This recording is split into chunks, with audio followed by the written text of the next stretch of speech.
Jadi tempat Kamala Harris, calon presiden dari Partai Demokrat ini akan menonton hasil Pilpres dari Universitas Alma Maternya tersebut.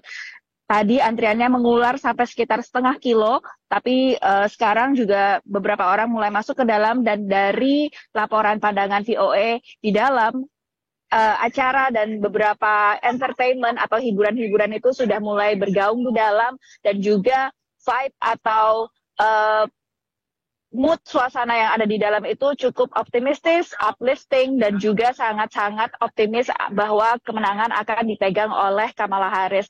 Nah, Howard University ini memang sekolah atau universitas yang punya latar belakang berkulit hitam di Washington DC. Washington DC sendiri merupakan salah satu daerah, bukan negara bagian, namun daerah yang secara konsisten sejak tahun 1988 itu memenangkan calon presiden dari Partai Demokrat, sehingga memang pendukung ataupun juga mereka yang memberikan dukungan, memberikan suara kepada Kamala Harris ini benar-benar sangat-sangat optimis dengan hasil dari Pilpres malam ini. Dari hasil proyeksi yang dikeluarkan oleh tim VOA ini menyebutkan bahwa Donald Trump telah mengumpulkan 95 suara elektoral dari sejumlah negara bagian, dan Kamala Harris telah mengumpulkan 35 suara elektoral dari negara-negara bagian yang TPS-nya ini sudah ditutup dan sudah bisa diproyeksikan.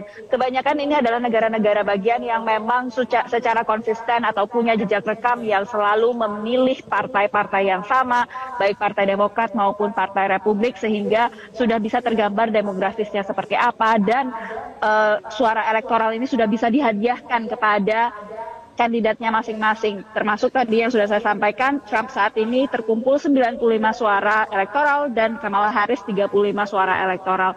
Kapan hasilnya akan bisa dikeluarkan? Ini akan terus berlanjut. Saat ini sejumlah negara bagian masih terus mengadakan pemungutan suara, karena Anda tahu sendiri di Amerika Serikat ini ada 4 zona waktu. Jadi peralihannya agak memang setiap jam itu berubah-ubah, dan semakin malam kami akan semakin terus melihat perkembangan dari negara-negara bagian yang ada di barat Amerika, sehingga ini akan terus menambah suara-suara bagi kandidat, suara elektoral bagi kedua kandidat tersebut. Tadi sudah ada beberapa pendukung Trump yang mulai masuk ke dalam gedung. Mereka akan ikut menyaksikan bersama-sama, mengikuti nobar atau nonton bareng bersama Donald Trump untuk melihat penghitungan suara hasil Pilpres malam ini. Sampai saat ini kami masih belum mengetahui kira-kira pukul berapa persisnya Donald Trump akan datang ke gedung Convention Center di belakang saya ini. Tapi tadi siang ketika Trump baru saja memberikan suaranya atau menggunakan hak pilihnya di TPS yang tidak jauh dari rumahnya dan berbicara ke awak media, ia mengatakan bahwa ia akan datang sekitar pukul 10 atau mungkin sekitar 11 malam ini juga. Tapi yang jelas memang pengamanan di sekitar gedung Convention Center di Palm Beach ini sudah diperketat sejak hari Senin atau sehari sebelum hari pemilu, di mana di depan saya ini sebetulnya ada satu pagar kawat yang dipasang panjang sekali mengelilingi arena konvensi, maksud saya arena Convention Center. Ini tentunya dalam rangka untuk mengamankan situasi. Dan beberapa jam yang lalu tadi sore kami melihat ada rombongan dengan motorcade yang sangat besar sekali. Kami masih mencari tahu siapa yang tadi datang. Tapi yang jelas saat ini suasana di dalam aula Convention Center di dalam ini sudah mulai ramai. Kemudian juga sudah dipasang panggung yang megah. Seingat saya ini lebih besar daripada ketika Trump dulu memenangkan kepresidenan di tahun 2016 ketika pada saat itu markas pemenangannya digelar di kota New York di Hotel Hilton. Saat ini, kali ini maksud saya panggung yang disiapkan sudah lebih megah, kemudian ada 2 jumbotron di kanan dan juga di kiri panggung, dan ada bendera Amerika Serikat yang dipasang. Dan dari laporan tim VOA yang ada di dalam gedung Convention Center, sudah banyak pendukung Trump yang datang dengan mengenakan atribut-atribut dengan topi MAGA atau Make America Great Again, buat Amerika berjaya kembali. Ini adalah slogan Trump yang terus dibawanya dari sejak tahun 2016 pertama kali dia mencapreskan diri. Dan juga ada beberapa orang yang mengenakan atribut-atribut dengan warna bendera Amerika Serikat, merah, putih, dan biru, dan bahkan salah satu di antaranya ada yang katanya mengenakan kostum tembok perbatasan. Ini adalah salah satu ikon atau hal yang sering sekali dilulukan Trump dalam kampanye, di mana ia memang mengusung isu imigrasi sebagai isu utama yang akan ia benahi. Dan tentu saja ini menjadi satu isu yang juga ditangkap oleh para pendukungnya sebagai salah satu isu yang penting untuk para pemilih di Amerika Serikat dalam pemilu kali ini. Bahwa Trump memenangkan negara bagian Florida, dan ini sebetulnya masih sama hasilnya dengan pemilu tahun 2020, dengan pemilu tahun 2016 ketika Trump melawan Hillary Clinton pada saat itu. Jadi ini bukan sesuatu yang mengejutkan, karena Florida memang tidak termasuk ke dalam 7 negara bagian yang pada pemilu kali ini menjadi swing states atau negara bagian yang masih dapat diperebutkan baik oleh Kamala Harris maupun oleh Donald Trump, karena memang persaingannya sangat sengit seperti yang ditunjukkan dalam jajak pendapat terakhir kemarin. Saya melihat agregasinya hasil perolehan suara dalam polling dari berbagai jajak pendapat itu menunjukkan bahwa Kamala Harris maupun Trump suaranya saling susul-menyusul. Di sebagian jajak pendapat, Trump memenangkan 5 negara bagian dari 7 negara bagian yang diperebutkan, sementara di jajak pendapat yang lain, Harris mendapatkan 4 negara bagian, sementara Trump hanya 3. Jadi kita masih terus memantau kira-kira siapa yang akan memenangkan 7 negara bagian kunci yang bisa jadi menentukan siapa yang menjadi Presiden Amerika Serikat ke-47. Trump rencananya akan menghabiskan malam ini dengan menonton hasil penghitungan suara, tapi kita masih terus menunggu kabar lebih pasti kira-kira pukul berapa ia akan datang.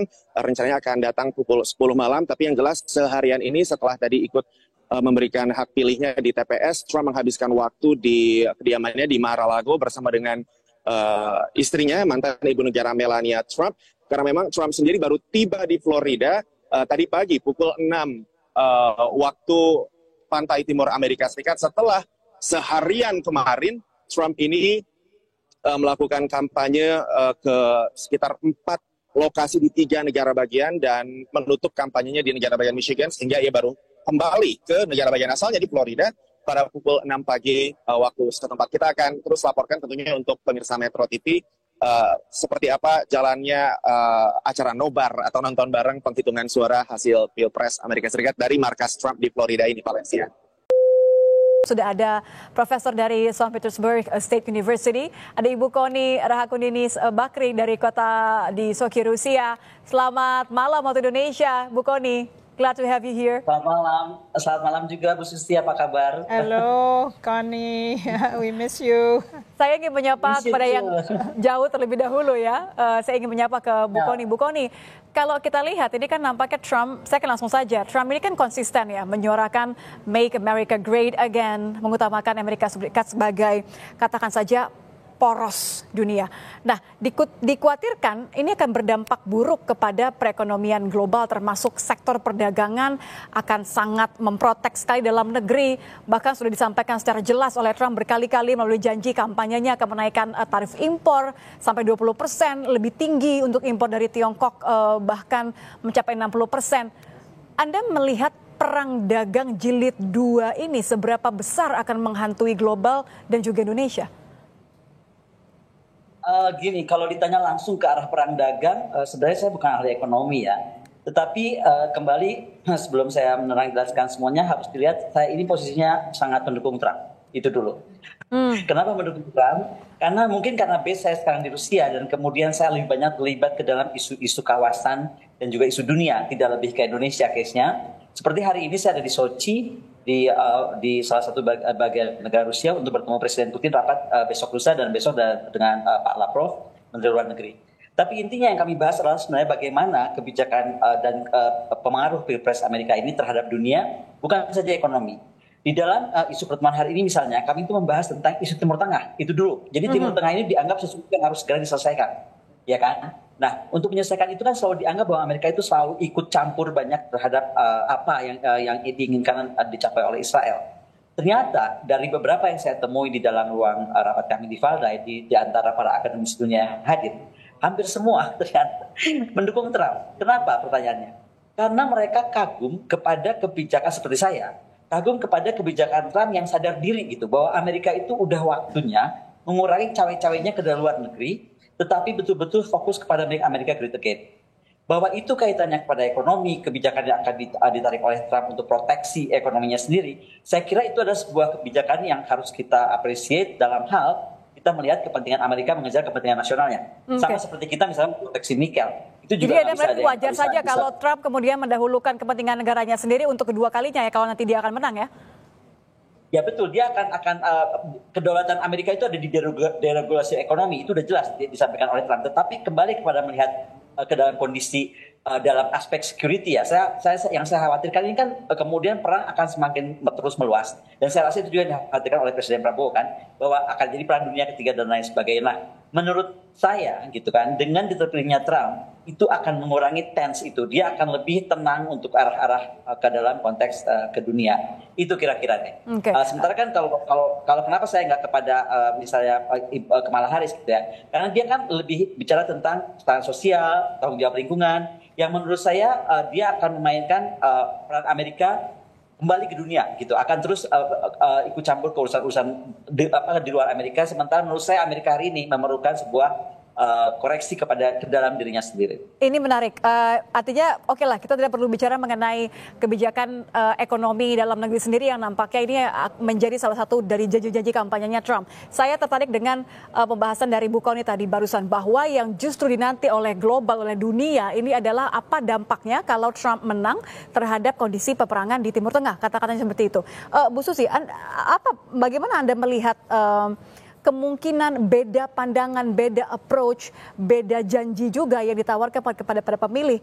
Dari sisi Trump sudah jelas, tapi dari sisi Harris banyak mengatakan bahwa Harris tidak pernah cukup tegas, tidak pernah cukup untuk menggunakan kekuatannya. Apakah ini kemudian dilihat sebagai sesuatu yang akan tetap terjadi kalau Harris menjadi pemenang di Pilpres 2024? Kalau saya melihat Kamala Harris lebih melihat two-state solutions, itu nomor satu. Lalu waktu Netanyahu pergi ke Washington DC, dia dengan tegas menyatakan genosida ini harus stop. Jadi kalau diabadikan kebijakan Biden menjadi kebijakan Harris itu nggak benar, karena dia seorang wakil presiden yang tidak punya hak untuk menentukan. Jadi kalau menang akan mempunyai hak, akan menjadi lebih sosok yang lebih tegas. Artinya dia tidak punya hak untuk menjadi lebih tegas karena presidennya yang menentukan. Jadi kemarin ini kira-kira 1 hari kemarin ini keluar statement dari State Department yang mengatakan bahwa Amerika akan memberikan sanksi kepada Israel karena kejahatan-kejahatan yang sudah melampaui kemanusiaan. Jadi apakah ini deploy untuk menjelang pemilu lalu dia berubah? Demi Harris begitu? Ya, karena kebanyakan penasihat-penasihat mereka kan orang Yahudi Amerika yang sebetulnya double citizenship, juga warga negara Israel, seperti Blinken, seperti satu lagi Victoria Nuland yang cukup berpengaruh dalam arah kebijakan Amerika Serikat. Jadi kalau misalnya dibilang Biden begini lalu sama dengan Harris, mungkin Harris mempunyai calon-calon penasehat yang berbeda, yang menulis buku tentang Amerika sudah tidak perlu menjadi dominan lagi. Yang akan diutamakan adalah melanjutkan kepentingan middle class Amerika supaya sejahtera, seperti dilakukan oleh Biden, melakukan politik luar negeri atau kebijakan luar negeri yang nyambung dengan middle class-nya, agar middle class-nya tidak kehilangan level kesejahteraannya. Jadi kalau dibilang Harris kurang tegas, ya dia wakil presiden, dia tidak bisa apa-apa. Memang tidak memiliki porsi. Tapi dia menyatakan kami melindungi Israel, tapi genosida harus stop. Waktu Netanyahu datang ya. Sebelum saya ke Bu Kony lagi mengenai Trump, saya ingin memperjelas sedikit. Artinya kalau dilihat bahwa porsinya seorang Harris sebagai wakil presiden memang tidak memiliki ruang untuk berbuat hal yang jauh lebih jelas, ini tetap cukup menyajikan. Kalau ia menjadi presiden Amerika Serikat, ia akan memilih jalan yang berbeda. Ia akan menjadi jauh lebih tegas, akan memberikan tekanan yang cukup kepada situasi di Timur Tengah. Dalam artian two-state solutions, dia sudah sebutkan. Sedangkan Donald Trump akan memilih Abrahamic Accord, yang sebetulnya hanya suatu ploy agar negara-negara Arab bersahabat dengan Israel dengan pertukaran, boleh berdagang dan boleh juga mendapatkan pengetahuan. Sangat two-state solution mengharuskan adanya State of Palestine, sebagian warganya itu terlindungi. Jadi itu masih menjadi suara Kamala Harris. Lalu dengan double whammy yang dilakukan oleh Biden, dia menyatakan kami akan memberi sanksi kepada Israel. Jadi ini menjelang 1 hari menjelang pemilu ya. Jadi dia agak oportunis juga untuk menunjukkan bahwa kami jangan dibenci oleh warga Arab Amerika. Ya, apalagi di beberapa negara bagian nampaknya juga harus merebut suara para pemilih Muslim begitu ya, itu terutama. Ya, karena itu masuk swing state ya, Michigan agak sensitif ya. Kalau kita melihat kembali ke Trump, saya ingin ke Bu Kony. Trump kan selalu obvious, selalu jelas mengenai sikapnya. Bahkan ia dianggap sebagai presiden yang paling pro Israel. Ia menyebut dirinya sebagai presiden yang paling pro Israel dalam sejarah Amerika Serikat. Kalau Anda lihat, bagaimana kemudian nanti kita mengartikan kemenangan misalnya ya, kemenangan Trump, sikap dia yang akan menunjukkan kepada dunia bahwa dia akan pro kepada Israel. Sejauh mana ini akan mempengaruhi kebijakannya terhadap kondisi di Israel? Kita sedang nggak bahas Israel secara khusus ya, tapi kalau saya lihat begini, kalau pernah baca buku penting yang menurut saya tentang bagaimana kita mengerti sikap Amerika terhadap Israel dan sikap Israel terhadap Amerika, ada buku yang judulnya adalah Two Nations Under God.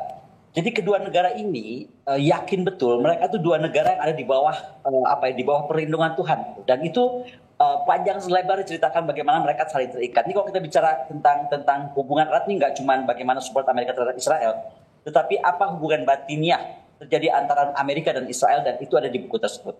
Nah, kalau sampai kalau saya bukan ngomong kalau sampai, dan menurut saya Trump harus terpilih, ada banyak hal bisa diambil. Pertama, dia mungkin akan menghidupkan kembali Abraham Accord. Abraham Accord itu mau diakui atau tidak, orang suka atau tidak sama Trump ini adalah the doer yang bisa mendudukkan negara-negara yang berantem saat itu, ya kan, yang terlibat di Timur Tengah, untuk paling tidak bisa berbaikan kembali. Ya, kita lihatlah kesuksesan Abraham Accord, bahwa sekarang Abraham Accord jadi mundur kembali gara-gara perang ini, itu lain hal. Tetapi saya yakin betul the second Abraham Accord or the third Abraham Accord akan datang, itu kan. Dan catat ya, di dalam konstitusi Amerika Serikat, dalam undang-undang dia tidak mewajibkan Palestina merdeka atau Timur Tengah merdeka, enggak. Tetapi dia bisa menghasilkan Abraham Accord, itu sesuatu yang kita mesti appreciate. Yang kedua, kita mesti lihat dari rekam jejak ketika dia ingin menang dalam konstelasi pemilihan presiden ini. Dia itu sangat mampu mengoptimalisasikan retorika dan komunikasi. Terus menggunakan retorika efektif yang kemudian membangun dukungan publik terhadap Trump. Kita bisa lihat awal Trump mau maju sampai sekarang itu kan perubahannya besar sekali. Dan kemudian itu Trump itu dinilai lebih jelas. Mungkin tadi Bu Susi betul sampaikan, susah untuk membaca Harris jelas atau tidak karena dia posisinya wapres ya. Tetapi saya sekali lagi karena saya pro Trump, saya sangat mencatat betul apa kelebihan-kelebihan Trump. Pertama, dia fokus pada isu sensitif. Ekonomi seperti tadi disampaikan, kemudian isu keamanan dan hak sipil itu menjadi hal penting buat Trump. Dan yang paling keren, dia itu menggunakan teknologi digital secara efektif. Itu kenapa Elon Musk masuk dalam artian sebagai pendukung Trump utama dan juga sponsor dia utama, itu nggak main-main, karena di situ juga menunjukkan bagaimana Trump itu adalah presiden kekinian. Dia menggunakan media sosial dan platform digital itu berinteraksi langsung dengan pemilih, langsung. Dia nggak mau ada barrier. Kemudian dia menggalang tokoh-tokoh kunci dan dia sukses itu bagaimana dia ingin sebenarnya memperkuat dukungan dan menghilangkan perpecahan dalam partai yang tentu saja ada di partai tersebut. Dan bagaimana juga mengantisipasi kritik lawannya. Nah, yang kita mesti lihat tokoh-tokoh siapa sih yang ditarik Trump, itu nggak main-main ya. Pertama tadi saya bilang Elon Musk, dia tuh kalau kita kategorikan dia orang industri bisnis. Kemudian ada Buzz Aldrin. Buzz Aldrin itu seorang astronot dan dia mau milih Trump karena dia yakin Trump itu akan punya minat selain MAGA tadi, Make America Great Again, tapi bagaimana, udah deh, sekarang mesti kita pikirin tuh manusia tuh harus tinggal satu hari di luar angkasa. Bagaimana kemudian kita itu harus berpikir dunia itu udah akan terlalu sesak dan banyak masalah, kita harus berpikir ke luar angkasa, airspace. Dan Buzz Aldrin itu mendukung Trump karena itu. Kemudian Kim Kardashian. Kim bagaimanapun juga dia mungkin kandidat dengan Ivanka ya. Tapi itu kemudian juga membawa pengaruh besar terhadap pemilih-pemilih Trump. Belum juga Jake Paul, dia mengeluarkan dukungan video ya kan, dan juga Dr. Phil, ada Zachary. Jadi menurut saya Trump tuh pintar sekali menggunakan orang-orang yang top untuk kemudian menarik dia. Tapi bukan menggunakan buzzer ya. Ini menarik juga, dia nggak pakai buzzer. Jadi semacam true loyalty begitu ya. Dengan loyalty jelas dan juga kemauannya jelas. Kayak tadi saya kagum sama Bas Aldrin, karena menurut Bas Aldrin, udah deh Amerika udah nggak usah mikir macam-macam, selain MAGA ya udah luar angkasa. Itu kan lebih clear gitu. Ya, approach-nya ini kemudian dekat sekali sama orang-orang yang kemudian mendukung mereka, jelas. Ini dukungannya jelas, kita bisa lihat tipikalnya. Saya balik lagi ke Bu Susi. Kalau begitu modalnya Kamala Harris apa untuk kemudian bisa membuat orang-orang kemudian yakin apa yang jelas terlihat, seperti apa ia kemudian bisa memanfaatkan katakan saja kekuatannya dan menutupi kelemahannya, Bu Susi? Kalau dalam sistem kapitalisme murni, yang miskin lebih banyak dari yang kaya, oke? Yang kaya jumlahnya lebih sedikit dan 80% orang kekurangan atau setengah-setengah sejahtera. Lalu kalau dia bisa mengkomunikasikan sesuatu, kebetulan kali ini karena tindakan Mahkamah Agung, ada satu isu yang mendorong untuk kaum perempuan itu bersatu. Nah, kaum perempuan kalau misalnya sampai Kamala Harris menang adalah sesuatu yang sangat menginspirasi bangsa Indonesia. Artinya seorang ibu tetap menjadi seorang yang mewakili sebuah budaya bangsa dan dia tidak mau ada seorang laki-laki patriarki yang merubah budaya Amerika yang demokratik menjadi budaya Amerika yang otoriter, karena belum pernah dalam sejarah Amerika ada orang yang kurang etiket seperti Donald Trump ya. Jadi itu agak mengagetkan untuk sebagian. Malah ada report dari PBS hari ini yang menyatakan bahwa kebanyakan yang memilih Kamala Harris ada perempuan-perempuan usia 60 ke atas. Artinya dia ibu-ibu yang benar-benar tahu bahwa Amerika perlu diselamatkan. Jadi ini adalah insting perempuan ya, bukan insting Gen Z atau Alpha atau apa. Jadi menurut saya komunikasinya memang gender based tentang kesehatan wanita. Jangan sampai perempuan itu mati karena dilarang ini dan itu di sebuah negara bagian. Lalu itu menjadi pemicu untuk semua bergabung untuk kira-kira menolak Project 2025. Yang akan mengurangi hak perempuan, hak orang kekurangan dan sebagainya, yang itu sudah menjadi dalil ya. Kalau Anda memilih sistem kapitalisme, ada dalil-dalil keadilan yang harus Anda tempuh. Kalau misalnya Anda menyerahkan itu kepada pihak swasta, yang terjadinya adalah gitu, Elon Musk mendukung Donald Trump karena Elon Musk mendapatkan subsidi. Apa yang disebut sebagai corporate welfare, bukan social welfare. Sedangkan Kamala Harris mewakili liberal welfare state, bukan laissez-faire. Artinya apakah ekonominya kemudian akan kembali berpihak kepada mereka saja yang punya uang, pada para pengusaha, atau kemudian akan kembali kepada mereka yang memang membutuhkan ekonomi yang stabil?